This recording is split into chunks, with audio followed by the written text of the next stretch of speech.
boy. Hey, I got this new dance for y'all called the Soldier Boy. You gotta punch, then crank back 3 times from left to right. Soldier Boy, I'm in it. Why me crank it? Why me roll? Why me crank that Soldier Boy? That Superman? That why me crank that Soldier? Now why me you crank that Soldier? Now why me you crank that Soldier? Now why me you crank that Soldier? Now what? Soldier Boy, I'm in it. Why me crank it? Why me roll? Why me oh? Fight Bean is back at the Apex, ready to attack, and the custom slides are not ready for this video. A little bit different of a style.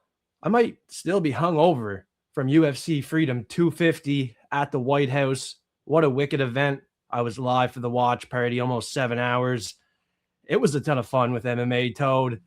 We were croaking, smoking, and we're going to be live during the events for a watch party, play-by-play commentary, fight companion.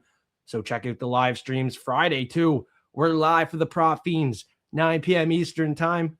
We give out $50 to one Platinum Forecaster in Patreon. That's linked up to Discord. So make sure if you're in Patreon, you're linked to Discord. You have a chance to win $50 every Friday. Last week, check out the winners. Prelim Tim was generous. Since it was the White House, he did a couple other giveaways. So you want to stay forecasted. F3 is here. And like I said, we're back ready to attack at the Apex. Horiguchi, Manel, Kape, second time. Now, Horiguchi's underdog. Right away, let's talk about this. He's underdog. He already beat Manel Kape the first time, finished him in round 3 with a submission, and he's underdog. We're going to talk about that one last. But first, we're going to talk about the first fight of the night. Smash the like button and subscribe if you're just tuning in. Welcome if you're just tuning into the Fight Fiend Forecast. Love to have you on board. Discord's free. Prelim Tim is working hard, putting out free stuff in Discord, so join that. Thank you to Prelim Tim and everybody joining in. Let's talk about the first fight of the night. Not many people familiar with these fighters, and if we look at the UFC stats, there's not much to go off for them. So we're just going to take a look at their last 5 fights. Shane Collins, he had a knockout in his last couple, but low-level competition on the regional scene here. He has a lot of finishes, though. Undefeated. You just don't know what to expect. He's minus 160. You look at the other side, 10-1, a little bit more experience. Might have fought the better competition looking at it here. His loss was on Dana White's Contender Series to Jose Masasa, and it was a split decision. Super close fight. And I think looking at some of these fights, maybe the same level of competition, but he's went the distance twice. The last 2 times he has won. It was a decision win. So that tells me he has the cardio. He even has the wrestling to mix in here. Now, Shane Collins might be a little bit better on the feet. Like I said, we don't know much about either guy. Probably a fight that ends inside the distance. Fireworks, first fight of the night. But this one could go the distance. So I'm not looking to do a whole lot when talking about betting-wise on this one. My official pick will be the underdog. Just looking at the value here, plus 145. And about the same age. So no guy is past his prime or getting older in his career. They're both at the same point in their career. 2 promising prospects, potentially. Let's see what they can do. First fight of the night. Give me that plus money. I'm telling you right now, probably not doing much with it, but I do like how he had that fight on Dana White's Contender Series with Musasa. Made it a split decision. I just think he probably fought the better competition over his last 3 fights. The 3-6 win, 5-5, 9 fights. Some of these promotions aren't even showing up for Shane Collins, where Otari has been at Fury FC, Octagon, UAE. I'm going to trust in the underdog here. Maybe not with a bet. Looking at the second fight of the night, Luana Santos, 10-2, was an underdog. Still is, I guess, plus 110. I did expect that line to change. We talked about it on the Quick Picks live stream. So check out the live stream, Quick Picks from a bunch of good MMA cappers. A couple of us landed on Santos as the dog here. Won a decision with Croden, my Canadian, in that last fight 6 months ago. Really good showing from Santos in that fight. I think her IQ is a lot better, and she's going to make better decisions than a Karol Rosa, who's kind of like win-loss, win-loss. And looking at that, she's due for the loss in this spot off the win to Nora Coronole. She's kind of due for an L. Like Alin Perez took her down, controlled her majority of the fight, and had good moments, just like Irene Aldana and Luana Santos, should show a level or two above Karol Rosa, who is 31, has experience, but, just win-loss, about 50%. Looking at her UFC record, if we go look at that, I would say it's 50-50. It's 8-4, so a little bit better than 50-50. Luana Santos, really good prospect right now. Really pretty girl, too, and she's 5-1 in the UFC. So maybe it's a spot she gets tested by the veteran, but I'm going to trust in the prospect here. Nice submission win to Lisboa. Got tested with Casey O'Neill, but since then, looking really good. And the start of her UFC career was 3-0. Got the finish round 1 to Juliana Miller. Beat Stephanie Egger unanimously. Rear naked choke with Agapova round 1. Like, she has looked very good compared to Karol Rosa, who just goes and wins decisions. And they're very competitive fights, too, when it goes the distance. Even if it's unanimous, it might go down to the final round. You see a split decision in here with 14-7 Yana Santos, a majority decision with Lena Landsberg. Give me Luana Santos by a decision. I think she even has upside for the finish in this fight. If we go to the UFC stats as well, we have a little bit of information to go off for this women's fight.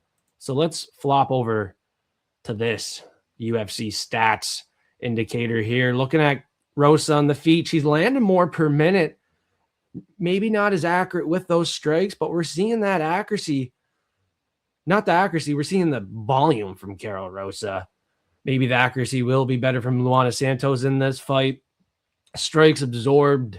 Looking at Karol Rosa, she absorbs a lot too, So defensively, strong lean. Santos with that 63% on the feet. And then if you even want to take a look at the grappling approach, I think Luana Santos can do that here. A good takedown defense from Karol Rosa, 70%, but even better on the other side for Luana Santos, 85%.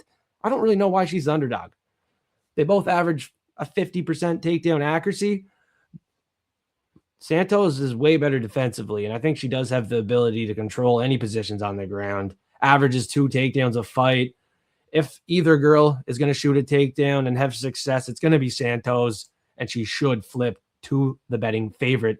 Looking at the next one, Levon and Leon, not much to go off looking at the UFC stats. So we jump back over to Tapology, and we'll see that Edmund Shahbazyan's brother has been knocked out 4 times in his 4 losses, and right away I can't trust him. 3 times in round 1, he was floored. And I mean, level of competition, not great. He's at tough enough, and I don't think he's tough enough to make the UFC roster. He beat a guy 14-9, 10-8, 8-7. Levon is going to truck him. He has fought at Bellator, and he has 11 knockouts, 10 in round 1. I really like the round 1 KO. If not, he's going to dominate by a decision. Looking at some recent fights, 2 decision wins in there, but the level of competition, much higher. Promotion, Bellator. I mean, he's at a higher level. Just looking at the guys he's fought, the way he's putting some of these guys out with the front kick round 1. Doctor, ref stoppages, a lot of round 1s, start of his career. But what do you want to say? Debuter. 0-1, 1-2. I mean, not the best level of competition, but what we have seen lately, he can win decisions at Bellator, and it's just a better promotion than where Shahbazyan's at. Tough enough. Been knocked out 4 times. And let's look at those knockout losses. Ryan Loder, round 1. Phil Rowe, round 3. That's not a bad look. That was on the Contenders series. Not a bad look. Phil Rowe is cut from the UFC now, though, and he's 12-7. So give me Levon. He is a prelim power pick for me and prelim Tim. At minus 300, like, he is going to win this fight and probably finish the fight. It's basically the guillotine submission round 1 or bust when they're not slippy for Shahbazyan. Because after round 1, he's just going to get controlled and beat on.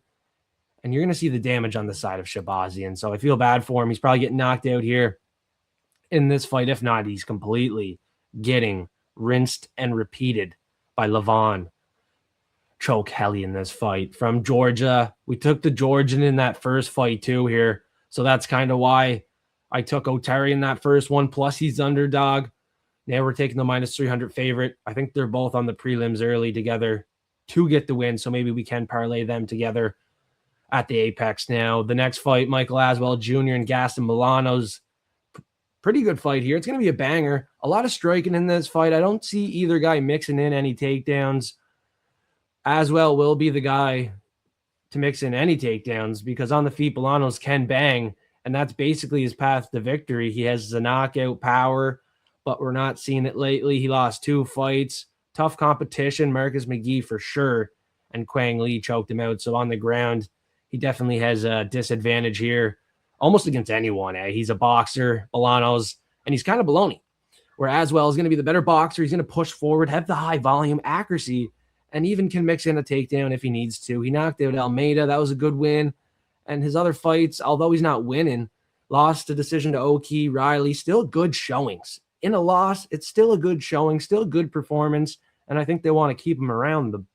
The fight on Dana White's Contender Series was a banger. He always delivers bangers, and that's what we will get with Bolanos, his opponent. A back-and-forth fight on the feet where Aswell should be controlling majority of the fight at minus 400. You know, am I willing to pay the price? Do I think it should be that wide? Probably not. So I'm not going to make him like a top parlay piece and bet him on every single ticket. I probably won't play the money line at all at that price, to be honest. It's a volatile fight. They're going to be on the feet swinging and banging. So you got to be careful in these kind of fights, but Aswell should be the better fighter, landing better in these combinations, wild exchanges, and he can mix in the wrestling and just look better on the ground if he wants to, if it gets too crazy on the feet. But I'm going to say Bolanos is baloney, and he doesn't look very good at plus 300. Not going to give him too much of a chance here. He's 8-5, and this might be the last time we see him, unless he can pull off a big underdog upset. So Mitch Raposo's in here now. He's healthy off that little stint where he had to pull out with Nascimento the first time. Looking at that, April 18th. So that was only a month ago. He's back, and very good is Raposo. You can't really sleep on him. I know a lot of people are picking Nascimento, but you look at his record, just beat Azat Maxim by a decision. He was able to stuff those takedowns and really control some of the exchanges on the feet in the clinch. Split decision with Sumu, who really had a ton of experience. Andre Lima, a fighter on this card that is very good. That fight went to a split decision. So that's saying a lot for Mitch Raposo. You can't really sleep on him. He is going to fight for your money, and he's still young in his career, 27, making improvements at New England Cartel, Regiment Training Center. He's at a good facility, maybe not putting out the prettiest fighters with records that are moving on the UFC and dominating, like, say, the Fighting Nerds. But respect to the gym, still well-trained. Great guys in there like Rob Font, Calvin Cater. You can tell Mitch Raposo's well-trained, and he's ready to go in a lot of these fights. And when he loses, look at them, split decisions. He hardly takes the loss. And Allan Nascimento, he will be the pick this week, but he's on a win streak, and at some point he's going to suffer defeat. He's been in way more canceled fights than Mitch Raposo. You got to look at the amount of fights that Nascimento pulled out of, I would say, because no way he unluckily had a canceled bout with Estevam, Almabeyev, Filo, Sumu, Gordon, and Tim Elliott. It's no way it was all their fault. I would say most of those fights were because Nascimento had to pull out. So it is not his fault. In the last fight, obviously, Mitch Raposo got sick, but it's hesitant picking him with this win streak. Filo, Durden, Hernandez, Hadley, not overly active looking at his UFC career, and Mitch Raposo's opposite of that. He's active. He pushes forward. He can stop some takedowns. I think this is a close fight. I think it goes either way. Probably a decision. I'm leaning strongly. The fight goes the distance here, but I will pick Nascimento.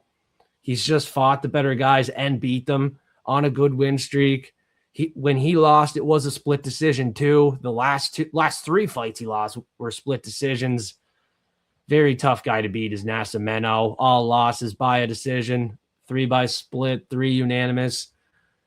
And you look at Raposo, how he loses all 3.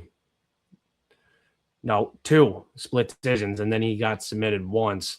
So does You look at this fight with Jake Hadley. Does Nascimento get the sub? That's why I would pick Nascimento, because he has the upside to get the sub. But I'm not going to sit here and be certain he can get it, right? That was in 2021. Do I think Raposo has improved since then? Of course he has. Anyone can get caught at any given time. Nascimento is definitely on a win streak now, 4 wins, and at some point he will take a loss. So you kind of want to fade fighters on a win streak. You know they're not going to win forever. Look at Ilya Taporia, Pereira, Hamzat, list goes on, Peyton Talbot. You got a lot of good prospects suffering defeat, a lot of undefeated fighters suffering defeat, not only this year, but that's MMA. That's the game. 2 fighters in there trading leather. Anything can fucking happen. So I think this is a close fight. That's how I'm forecasting it. And I appreciate everybody tuning into the forecast. Not every pick's going to be good. Not every forecast is going to be spot on. But I'm going to try my best to let you know how I'm feeling on these fights and which ways I can see it going. And then we're back for the props of the week. Friday, 9 p.m. Eastern time. Now, with the stats on Nascimento and Raposo, I kind of want to pull back to that a bit, see what we can show you. With Nascimento, he's landed more strikes on the feet per minute, and his accuracy is a lot better too, as you can see. So, I mean, when you see those kind of numbers and the experience for Nascimento, although he's not inactive, you can kind of trust in his volume and accuracy on the feet. And then on the ground, I don't think that's where he's going to try to do a whole lot, but if it ever goes there, he has the submission upside. I'm not looking at him as a wrestler and getting these takedowns. That's Raposo. He has a 61% takedown defense. It's going to be hard to take him down. Maybe he makes a mistake trying to take Nascimento down. I could see that, right? I don't see Nascimento really trying to go for a takedown. He can keep it close on the feet and wait for Mitch Raposo to try to shoot a takedown, catch him in something there, reverse it.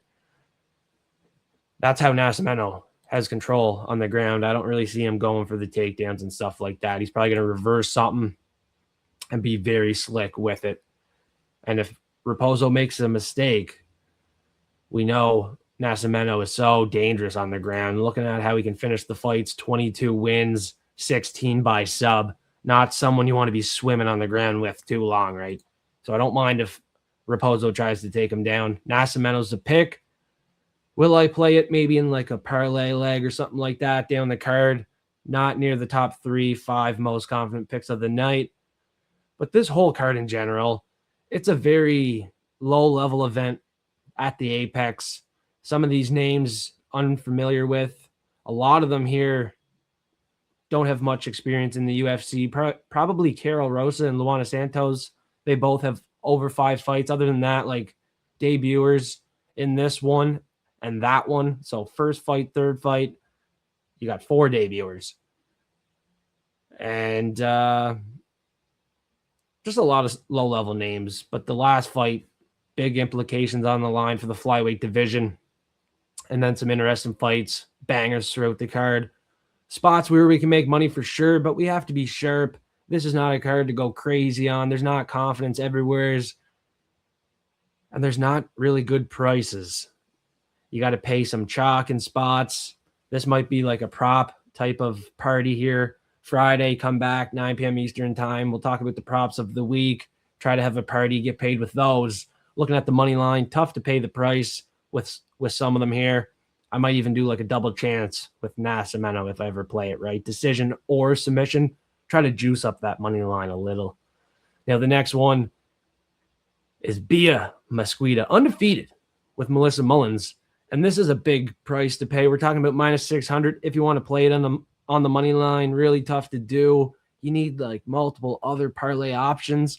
I'm not looking to take a single bet or a bet in general under plus 100. So I'm never taking a bet on Bia Mesquita, and the submission's probably under plus 100 here too. So you won't catch me taking a bet there. But maybe round 1 submission, under 1.5 submission. I don't think Melissa Mullins is going to look very good in this fight. She's off a loss to Zelenzinkova. She got knocked out to Nora Cornole. And in her wins, you know, she has that knockout power. She's pretty ferocious. But I don't believe she's going to pull anything like that off with the BJJ artist, who has been looking super good on the other side. The submission with Rendon, Alexeva. She's making quick work of some of these girls. And it's not time for me to fade her. I actually see her getting a rank in this division. A very exciting fighter to look out for. Level of competition, not quite there, but I don't think it matters as she's taking these steps up and still slapping these girls around the canvas. She looks phenomenal on the ground. The Lady Goat is someone I want to get behind for sure. I believe in her. BJJ. She's at American Top Team, Coconut Creek, Florida, and she honestly looks fantastic. At minus 600, that is what she should look in this fight. Fantastic once again, Fight Fiends and Forecasters. She should look phenomenal. And Prelim Tim is all behind this pick, and I'm sure he will be betting her by a submission. Probably under 1.5 would be the best bet. She could get it round 2 or 3, so maybe parlay this submission. If it's under plus 200, definitely a great parlay piece, something I will be attacking, no doubt. Being honest, I think Melissa Mullins here on the ground is in trouble. On the feet is going to be her path to victory. So if you're looking at a hedge bet, maybe it's KO or bust for Melissa Mullins. By a decision, she might have to do a lot on the feet, where Bia Mesquita should be able to get this fight to the ground, lock up a submission at some point. Kind of a volatile fight because if Bia can't get it going on the ground or get the submission, she could be in trouble on the feet and just stuck on the feet getting beat up. So Melissa Mullins as an underdog at this price might not be a bad look. She could even win a decision, right? You don't want to count these fighters out.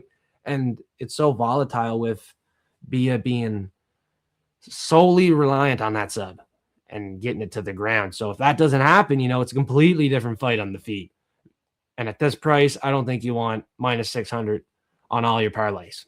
With that being said, she's the pick by sub under 1.5. And I think it is a sneaky little parlay piece we can take, the submission. Hopefully she can do it. The Lady Goat is someone I am going to get behind, just like Andre Lima here over Kevin Borjas. Very exciting fight. Smash the like button, subscribe. What are y'all doing? Like the video. Drop a comment on the show. I'm pre-recording this. It's not live. People might think they missed the live stream. No, we're doing a pre-recording here. Easier for me to get the video out today, Thursday, late. Probably still hungover from the UFC White House event, so I got to get it out. No custom content. That will be back Friday. Always custom content for Friday and the quick pick show. For the full card prediction show, it takes a lot of time to get the tail of the tape and stuff together. So this is a different approach. Show you the Tapology. Maybe I'm getting lazy with it, but people do this each and every week with the Tapology screen, and they don't edit out anything. So that's what I'm going to do today. All right, so like the video. Support F3, all the links in the description below. We got Lima, minus 600. And let's just pick him to win, probably by KO. You look at Borjas, 1 win out of his last 5, and it's a Hail Mary situation if he can win.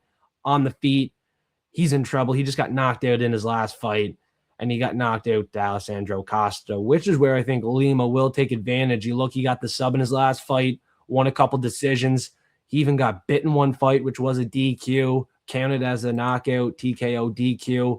But he has 5 knockouts, 4 in round 1, and 4 decisions. So I feel like it's a knockout or a clean performance on the feet by a decision. And we haven't seen a clean knockout from him in a bit. We've seen these decisions, but when have we seen him knock someone out? Not even on the Contender Series did he do that. So maybe this is the performance minus 600. So I'm going to lean KO for Lima in this fight. As you've seen, Borjas has been knocked out. He's 1 win out of his last 5, and this is probably it for him. Round 2 looks like a great prop. He's been finished every time in round 2 unanimously. He's took 2 losses. He's 1 for 4 in the UFC, and this has to be it. Maybe the most fight we see from Borjas, but with his best performance, it still won't be enough to beat Andre Lima, who's been sitting on the sidelines hungry for a fight. Level of competition for Borjas, really not impressive either on the Contenders Series. Got the decision. And then on the regional scene, just very low-level competition. 9-5, a debuter, 1-2, 2-7. So obviously now we're seeing the percussions of that. He lost to Van really bad and then knocked out in 2 fights. Unanimously lost to Sumu. Andre Lima, you look at the regional scene, like I believe he's fighting a step up than Borjas has. Looking at these guys, 2-0, 2-3, 4-0, 4-2, 7-2, 14-1 in the Contender Series. So definitely better fighters that Lima has seen. Rather than Borjas, he's kind of fighting bums. He was fighting bums. And once he made the move to the UFC, he's getting beat the fuck up. And that's what's going to happen here. Minus 600 for Andre Lima. He's gonna knock this boy out. And it's hard to see anything else happening. Maybe everyone's taking the KO and it's too chalked up, too parlayed up. He's just going to win a decision. But I feel like he's hungry for a win here. You see these canceled fights. He hasn't fought since March 15th, 2005. Got the sub in that fight. Obviously, he can get the sub here. Club and sub situation. But I see him knocking out Kevin Borjas. Maybe a finish is how you want to play it. Still got to look at the odds when they open up in the props to decide how I'm going to play it officially. So join Patreon. You'll see all the bets, how I decide taking some of these parlay options. And then Friday, 9 p.m. Eastern time, Prop Fiends will be back. Fight Fiend himself with 3 others, giving out 3 props of the week each. So I would assume Lima's like around 1 prop for someone, maybe a KO prop, maybe just inside the distance, play it safe. Andre Lima is a great pick this week, minus 600. And I have a tough time believing he will lose to Borjas. It's one of those once in a blue moon situations. And we just haven't seen those in a while, other than Justin Gaethje at the White House. But we kind of seen that coming. If I find any numerology and astrology zodiac codes with Borjas, I'll be sure to let my platinum forecasters know. But for now, we're going to take Lima minus 600, and it's pretty obvious. It's pretty obvious. The only thing I see, he's 11-0, and he can stay on 11 wins as Borjas gets his 11th pro win. But that's not much to go off. We can quickly look at it here. He's 1 for 4 in the UFC. Trying to do some quick coding live on the show. Probably won't find anything here too quick.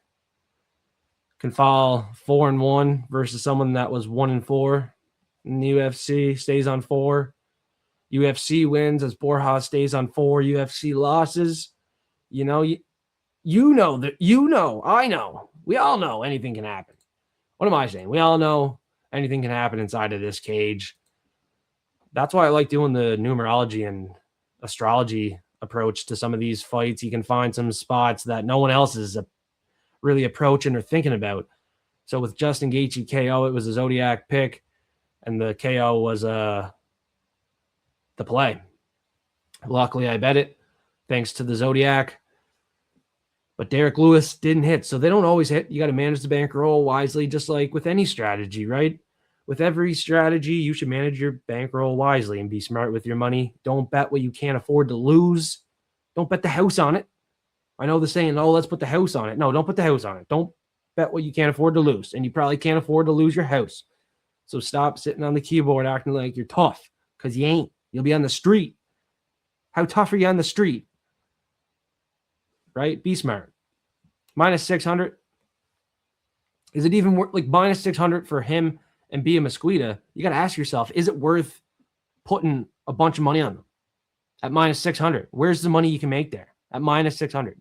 Obviously, with Derek Lewis, I was willing to take a chance and put some money on it because it was plus fucking 300. I was going to make 4 times my money. Are you going to make 4 times your money with a minus 600 play? With Ilya Taporia, what was your brain thinking there at that price? Let's put him in all the parlays because it's going to boost it up what? Nothing? Now it busted your balls. All right? Sometimes you got to think before playing these big odds. You know? Can't shit on a guy taking a chance on Derek Lewis plus 300 when you have Ilya Taporia as your most confident pick last week. You know? A lot of people, most confident pick, parlayed up Ilya Taporia. At what price? At what value do you do that? That's my question. Everyone's different. Everyone has a different approach, but I'm looking to take bets above plus 100. Below is freaking insane. Taking bets below plus 100 is insane in the membrane. I will never do that. I will never recommend that. I will be making money long term. If not, last event, which we ended up making money with the Gaethje KO at the end of the night. Amen. Barely. We got her done. Manage the bankroll wisely. I want to pass that message along because people are like, oh, let's bet the house. Let's up the bankroll because we're hot. Learn from Fight Fiend. Let's play it smart here. Betting on big favorites comes with a cost sometimes. And we've seen that last week, and we keep seeing it. It keeps happening. Some of these big favorites keep busting. Some of these most confident picks for everybody keep busting. You know? Like I said, 75% were on Alex Pereira. 80% were not only picking him and betting him. You know, like they were all picking him and betting him. He was a pick. High confidence. Look at the odds. They were like 50-50. Right? Minus 110 apiece. Pereira and gone. 75-80% on Pereira should explain a different number than minus 110 apiece. And we've talked about this with numerous fights, right? Throughout the Fight Fiend forecast segments. Rants. Smash the like button. Giving you some sauce here as we go into the main card. And we don't want to be here all night talking about fights, right? It's Thursday night already. I got to go do the Fiend Juice Friday in the morning. Get ready for the Prop Fiend show. So let's get going. Let's make some money on this main card. All right. Vinicius Oliveira, Andre Fili, another fun fight. Fili has a ton of experience, and he's off a good fight where he took the loss by split decision, but still a good fight. He's able to mix in his wrestlings and takedowns in a lot of his performances, and he just won't get outstrike the whole fight. Delgado is a good striker. He's a damn good striker, and he just couldn't get it going. So sometimes with Fili, he's tough to fight. He's obviously a tall fighter. He has the reach advantage in most of his fights, and then he's well experienced. He has way more fights under his belt, but Oliveira, his record's really clean. And in the UFC, he was looking clean with the flying knee, the way he beat up Ricky Simon, Said Nurmagomedov, and Kyler Phillips. Really good showing from Vinicius to start his UFC career. And at 30, off a loss to Mario Batista, I do believe in him to bounce back here and potentially with a knockout finish because Fili on the feet is a liability, and he has been knocked out early before too. Like looking back at his career when he gets knocked out, I feel like he gets kind of starched early, cold cocked. Oh, it only happened twice. Oh, really? Damn. I guess it was the Dan Iggy fight that I last remember. He got cold cocked. He kind of got cold cocked versus Mel Costa and then jumped on the guillotine. Maybe he just jumped on the guillotine right away, but I just feel like Fili is a little flat-footed, and he's right there to be cold cocked early in these fights. But his last two split decisions, and he's looking really good. Even beat Christian Rodriguez, who is on this event. He beat up an old Club Swanson. Probably should have clubbed him up in that fight, but he ends up winning by a split decision. He clubbed Lucas Almeida, who seems to be getting clubbed on the golf field all the time. On the golf course, I should say. Shout out to the 116th U.S. Open starting today. But he keeps getting clubbed out there on the course. Almeida. But yeah, looking at Fili, it's hard to write him off. When he wins, split decisions. 3 of his last 4 wins by split decision. Like, I can't get behind a guy like that. And then having a feeling that he's always flat-footed early and can get cold cocked. I'm very hesitant to pick him versus someone that's so vicious on the feet like Vinicius. And Vinicius has like damage and power with these punches too. When he lands, it's going to be more damaging, and I feel like Fili will slow down. Early in this fight is where the wrestling could be successful because they're less slippy. But the later the fight goes, I think Vinicius is going to push a pace and push his game and land some powerful shots. If he needs a decision, he can do that. If he needs a late finish, he could probably do that even early. If he wants to cold cock Fili, I could see that happening too. So Vinicius is a pick here with high confidence over Andre Fili, and a problem for Fili here. The fight got rescheduled a bit as Giga was supposed to fight in this spot. So Fili stepping in with a little bit less of a training camp. That might affect him here too.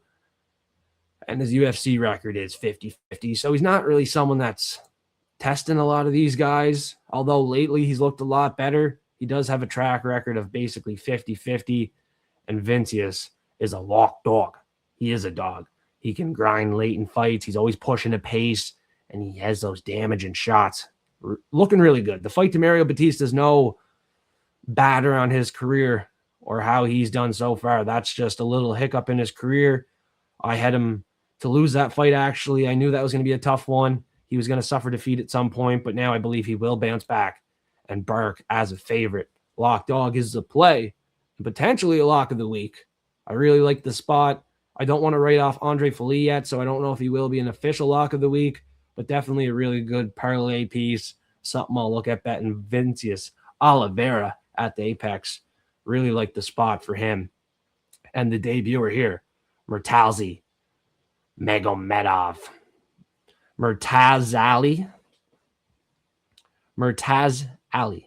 Might be mispronouncing his first name, but Magomedov versus Melisk Baghdasaryan is kind of a setup fight. We're getting the 10-0 fighter here off Dana White's Contender Series. And he should do what he did basically last time, get that quick finish. He looked very good in that fight on the regional scene. He's able to do the same thing, very damaging with those submissions too. And even on the ground, he's live in this fight to lock in that sub as Koulibao made Baghdasaryan tap out. He got choked out. Koulibao choked him out. Jean Silva could have done the same thing, ends up knocking him out. I think Magomedov is going to find his game plan, whatever he wants to do. Not sure what he's leaning yet this week. Maybe I look at some interviews with him with a translator, see what he's looking at doing. But he's fallen in love on the feet his last two fights. At any point, he could lock in the sub, club and sub. And if it gets close on the feet, which is where Melisk's going to look to hang out most of the time, he's more of a striker. I think Magomedov takes it to the ground, takes the least path of resistance and gets that sub. Obviously, on the feet, you're playing with danger in any fight, but that's Melisk's best path, and that's what he is best at, is keeping it on the feet, keeping it close. Obviously, Koulibao was able to sub him, so I don't think Magomedov will struggle too much with the submission. And looking at the inactivity of Baghdasaryan, he hasn't fought in a year and 3 months. He's back, very inactive before that, and now we get a guy off Dana White's Contender Series at 26, ready to be active. I think they're going to get what they want out of him at minus 300. I really do. He is a lock of the week, and this is something I don't think twice about. Melisk the gun is very inactive. He's not taking it seriously. He's not training hard. He's going to get beat up round one, and this is probably one of my most confident props of the week. Looking at the round one for Magomedov, maybe looking at the submission, if it's a really good number compared to the knockout. But I think the round one play is the safest because you get the knockout and the submission, right? Maybe under 1.5 finish for Magomedov. Now, me and MMA Toe did a collab with Magomedov finish and the over 2.5 for Manel Kape and Horiguchi. And that was plus 170. That's a really good double bet there. Now, Magomedov is money this week at the Meta Apex, and I'm done talking about it. He is a damn lock of the week. A damn lock. Now we got C-Rod and Hyder Emil. And C-Rod is 1 win out of his last 4. This is a guy that was beating like these undefeated prospects. I don't know what has happened because these fights now aren't going his way. It was Mel Costa, Andre Fili, and just not the best performances from C-Rod, but he's still very slick on the ground and on the feet. His boxing combinations are very good, and I think he can do enough to make it close in this fight, but he's going to have to avoid the damage of Hyder Emil. Hyder lands punches and bunches, and he's powerful with those shots, and he's always pushing forward. One of these knockouts, I think it was Jiang Young Lee, he went out of the gate, 50-punch combo, and knocked him out. And with Fernie Garcia, it was tough for Fernie to get his game going with what was coming back his way, the volume of strikes from Hyder Emil. He's a real pit bull out there, and he's just walking forward, throwing a lot of volume. At plus money, he's going to be my pick because of that. And because of C-Rod, looking at this side, 1 win out of his last 4, it's tough to get behind a fighter that is struggling right now. and you can't pay minus 150 for a guy on a 2-fight skid. That doesn't really seem logical to me. And when Hyder's going to push to the pace, C-Rod's going to have to be more technical, and this is going to play out super close, and I can see it going the distance. I can see it most likely ending by knockout for Hyder Emil rather than C-Rod. If there is a guy to get the knockout, it would be Hyder Emil, in my opinion. And on the ground, if there's a guy to land a submission, sink in that, it would probably be C-Rod. So it's a very fun fight, interesting fight, and I think it has little implications for the featherweight division. Neither guy honestly going to break the top 15. Neither guy going to rise those ranks anytime soon. So this is just a fun, entertaining fight. Bonuses on the line. They're going to bring it. And I even said on the quick pick show, I do believe this might be fight of the night. One of the ones I do have circled for sure. So Hyder is the pick here, plus money. And now we can go back to the UFC stats. We have a little bit to go off for this one. It's always fun to kind of show you guys another side of the spectrum. Some of us are on the other side of the spectrum. We got Hyder Emil, landing nearly 6 strikes per minute. And he's pretty accurate with those shots. He's not landing 6 strikes per minute with a 30% accuracy. He's over 50% on the feet. Punches and bunches, and he's landing with them. Now, defensively, he's not too bad either. He does absorb a little bit more, but I don't think C-Rod really has the damage and the consistency of volume to make that matter too much.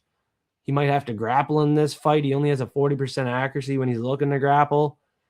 So I don't really trust in C-Rod on the ground to implement a game or even on the feet to get it going. We'll see. I feel like this is a very close fight, and I like the plus money once again. Looking at betting it, not quite sure what I'm going to do yet. I think I have a better dog of the week opportunity coming up. So we'll talk about that one in a bit, because now we got the co-main event with Navajo Sterling and the Hulk Ion Cutelaba. Some of us ready to fade Navajo at some point, but he's a really clean striker with a high output and accuracy. Cutelaba is like 40% on the feet with his accuracy. He is a high output striker and maybe more powerful and able to get into these wild exchanges. A little weird in there where Navajo might not expect it or be used to it. The Hulk's so crazy. He might just be throwing these big looping shots, merging forward, and something will land, right? That's what the Hulk does. But stylistically, Navajo can use his footwork to get out of range, land his shots, pick the jab, and pick apart Ion Cutelaba. Cutelaba's defense sits under 50% too, where Navajo Sterling's 60%. So that's where the footwork's going to come into play. You're going to see him be more defensively sound in this fight, get out of the way of these looping shots and powerful shots of Cutelaba. And if Cutelaba ever tries to go for it like a takedown or something like that, you got the knee up the middle, you got the good leg kicks, high and low from Navajo Sterling, who should start to implement those into his game more now. Those kicks, that would help him a lot, especially in this type of fight. More leg kicks more often in this fight is what Navajo might need. Now, he can just stick and move with the jab, use the footwork for sure. And with the high output, I think he'll do enough to impress the judges, no doubt. As we go to Tapology, he has looked very good in some close fights, though, and fights that I would have expected him to get the finish. If we're being completely honest, you look at some of these fights with Ivan Ersland, Tuco Tacos, Bolanos, you kind of expect Navajo to get these guys out of there. And at times in the fight, it's like, bro, you can get them out of there. But he's just kind of hesitant, holding back a bit. But he is 28, making slow steps up in competition at the right time, right? He's never been like fast-tracked. He's always taken these slow steps up in competition and just at the right time. And in this fight, it's the perfect time to get Cutelaba after 4 UFC fights that were really clean, went your way. Maybe the closest was maybe the Ersland fight. One of those fights going into round 3, it was a little closer than it needed to be. Like, he's kind of playing with his food maybe in some of these fights. Maybe he's just not as good as we think. But I do believe he is going to look minus 350 in this fight, and he is live to get that knockout we're all kind of waiting for. He did it in his last fight with Bruno Lopez, and that was 2 months ago. He looked damn good. So I know he had those 3 decisions, but I'm leaning more this knockout that we just seen 2 months ago. He really showed us a great performance in that fight, and I think he can replicate it with the defense advantage he has and the volume advantage, just being the younger fighter too. I think he has the gas tank in this fight. You look back to Kudalaba a little bit earlier in his UFC career there, he picked up 3 losses in a row, and this was concerning. The Ryan loss by guillotine round 1, and then he got choked to Johnny Walker round 1, and then Nzechiku finished him. He managed to beat Tanner Boser. But after that, like Felipe Lins, Modestas Bukakis, and then he had a split decision with Ivan Erslan. Like, you can't really say Kudalaba's been himself, where he had these fights with Ankalev after knocking out Khalil Roundtree, had these fights here early in his UFC career, was in there with Cannonier earlier in his career. Like, he's definitely been in there with the better competition, but he's got knocked out, finished in round 1 a lot, even choked out. I don't see Navajo ever landing a submission, and you know that. He's a city kickboxing guy. 5 knockouts, 4 decisions, 4-0 in the UFC. I could see him getting the knockout in this fight with Kudalaba. Maybe trying to go for the wrestling, getting caught. He's been knocked out 3 times, 3 decision losses. It's going one of which way. Maybe Kudalaba's a live dog. In that last fight, he sure was against Umar C. Got the mounted guillotine. He got the arm triangle with Ibo Aslan. So he's always a live dog. But stylistically, I think Navajo's a step ahead this whole fight. And Kudalaba has a chance to fall 9-11 here. So maybe there's a 9-11 code here that we can look at as Kudalaba falls 9-11 in the UFC. We've seen a lot of 9-11 codes lately with the Zodiac gematria information. As I do decodes on these sports fights, right away, we just seen that 9-11 real quick. Navajo, yeah, is the play in this co-main event. We were talking about the live dog situation for Kudalaba, so I'm not going to cry if Navajo doesn't win. Maybe not a lock of the week spot for him this week, just to sit back, relax, and see if he can do what you're supposed to do spot, as I like the lock spot on Magomedov. Another lock situation could be Andre Lima. Minus 600 is tough to pay, but I believe he will get the finish. I did warn us about taking these big favorites, but I feel like it's warranted in the Lima fight for sure over Borjas. And then another lock will be for Platinum. Don't want to leak out too much. And then there is collabs on Instagram. So check out Instagram. Fight Fiend is there doing collabs with MMA Fiends, Icy MMA, MMA Toad, Prelim Tim, Arkansas, AJ MMA, just a bunch of great cappers in the game. Now let's talk about Manel Kape. Horiguchi. Horiguchi. Gucci Yang was the play for F3. On the Quick Pick Show, on the collab on Instagram, some of you know, so stay forecasted. F3 is here.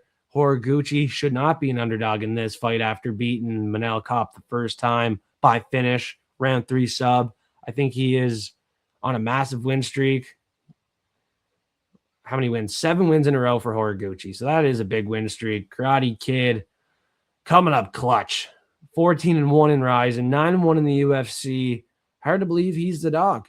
Since coming back to the UFC, he got that submission round 3 with Ulanbekov, tough guy to finish, and then dominated Amir Albazi. He gets Manel Kape a rematch, and when they last fought, it was up here, wasn't it? Where are they at?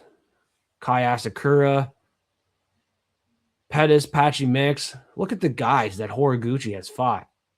Some of the best of the best. Demetrius Johnson. The Manel Kape fight must have been earlier in his career. 7-1, I think he was. No, that was Inoue. I probably passed it like 3 times by now. Manel Kape. There he is. 21-1, 11-1. Head and arm choke round 3, December 31st, 2017 at Ryzen. So looking at that fight, Horiguchi fought Asakura, Pettis, Mix. Took losses in those fights, but high-level competition that Horiguchi has been fighting over his career. He even got the win back on Sergio Pettis here. You look at it, unanimously got the win back on him with Kai Asakura. Got the win back on him. Revenge fight. In this situation, does he lose to Manel Kape now that he beat him once? You know? Every other time he got the win back, does Manel Kape get the win back on him? I don't think so. I think Horiguchi is that good and that dominant. In these fights with the wrestling is where he can really shine. Manel Kape has to keep it on the feet. He has to stay juiced up in this fight to stay strong and make these shots powerful, because Manel Kape has been low output, not thrown enough at times, and some of these shots not exactly knocking people out, but Manel Kape now looks very strong, and he's knocked out Royval early, Asu, round 3, Bruno Silva, had to put a beating on him before he knocked him out. But Dvorak, Felipe, De Santos, you were wondering where the power was from Manel Kape. Flying knee with Ode and Zuma Gulov, but those guys really not the best fighters in the division. Ode 13-9. You're kind of doing what you're supposed to do in those fights. He lost by split decision to Mateus Nicolau, Pantoja. That was a tough fight, Pantoja. So this is a close fight. High implications here. Manel Kape had a ton of canceled fights. He had the loss with Muhammad Mokaev where he kind of got out-grappled in moments. And since that fight, he hasn't showed me improvements in the grappling wrestling department like Royval, a round 1 finish. There was no sign of improvements on the ground from what we've seen in that quick fight. Asu, I didn't really see enough to trust him over Horiguchi for sure. And then the Bruno fight, just a sloppy one, slugfest on the feet, needed the late finish in that one. Really put a beating on him on the feet. But Horiguchi's so smart, it's going to be tough to beat him up on the feet. He can mix it up on the ground and control majority of the fight, just like Muhammad Mokaev did. And Muhammad Mokaev doesn't even have the striking of a Horiguchi. And think about that. Unanimously beat Manel Kape. He doesn't even have the striking that a Horiguchi does, or the experience. So Muhammad Mokaev, without the experience and striking of a Horiguchi, was able to basically dominate Manel Kape not that long ago. So Horiguchi's the play. He should be a favorite, and I would say he will be by fight night. He might be one of the first Japanese fighters that is a champion. Tatsuro Taira tried to do it. He was so damn close. I thought he was like en route to it. I thought he was up in that fight until he got knocked out. Well, Horiguchi might be that guy to beat Joshua Van. I would take Horiguchi over Joshua Van as long as he can go out here and do what he's supposed to do versus Manel Kape. Do what he did the first time versus Manel Kape, and do what he did to Albazi Ulanbekov. Beat him up. I like what I'm seeing from Horiguchi, and he definitely has the feeling that it's now or never. At his age, second time back in the UFC, I think he knows the assignment, and he knows what he needs to do for his country of Japan. And I'm so happy to have Curry Ninja on, who's living in Japan. He's actually in the United States for this fight night. I don't know if he's going to the fights or not to watch Horiguchi live at the Apex, but Curry Ninja is joining us for Prop Fiends this weekend for Manel Kape Horiguchi 2. And Curry Ninja lives in Japan, full-time resident. So it's great to have him on the show here. And what a main event we got between Horiguchi and Manel Kape. Seriously, one that has big implications for the flyweight division. The winner of this probably gets the champion, I would say. The next fight for one of these guys will be a title fight. Mark my words. You got the reach advantage for Manel Kape. Obviously a problem for Horiguchi here. You got the reach advantage for Manel Kape. You're not seeing the full screen there, but 63-inch reach for Horiguchi, 68 for Manel Kape. That's obviously a little bit of an issue. And I guess earlier you might have missed some of the information. Only half the stats are showing up because my pictures are in the way. My pretty face is in the way showing the stats on the other side. But from what you heard here, I got the stats. We got to slap some ass. Manel Kape has More strikes landed per minute. Better striking accuracy in the UFC right now, but he's absorbing more per minute. Striking defense, the same. Horiguchi has a little bit better of a striking defense. The takedown defense of Manel Kape is at 80%, so that's something to think about too. Can Horiguchi get it to the ground with a 40% accuracy? Hopefully he can. On the feet, could be damn close. Horiguchi a little older. Manel Kape is still 32 years old, I believe. He's not the youngest buck in the courtyard, in the Meta Apex. Horiguchi's 35. Manel Kape is 32 in this one. So huge implications. Now or never for both guys. A loss sets them back. A win puts them ahead big time in this division. So let it be what it'll be at the Meta Apex. I can't wait to be here with some of my friends talking about fights Friday night, 9 p.m. Eastern time for the Prop Bean Show. And I'm happy to be here each and every week giving you my leans and predictions. Fight Fiend is repping the purple with my new friend MMA Fiends. A ton of fun having him on the show for the Quick Picks live stream. So check out those live streams. Don't miss a damn thing. Stay forecasted. We bring on new guests all the time, and there's more new guests coming up. If you're interested in collabing or joining the Quick Picks show, if you want to stay in the live chat but have your logo available, give me a DM. Join Discord. It's free. Make yourself known. Drop a comment below. And let's go. Thanks, everybody, for tuning in. Thursday here. A little bit late. No custom slides, but we're still going to get paid at the Meta Apex. We're still going to make that money and have fun like we do each and every week. So let's cook up with the Curry Ninja, who I said is coming back for Horiguchi Manel Kape 2, and he's in the United States. As he is a full-time resident in Japan, he is in the United States right now. So it might be a little bit different of a setup here on the show for him Friday night. Can't wait to see him. Can't wait to see Tim. Now it's time to make more content. Check out Instagram, X, TikTok. Subscribe if you have not yet on YouTube. YouTube. We out. Peace.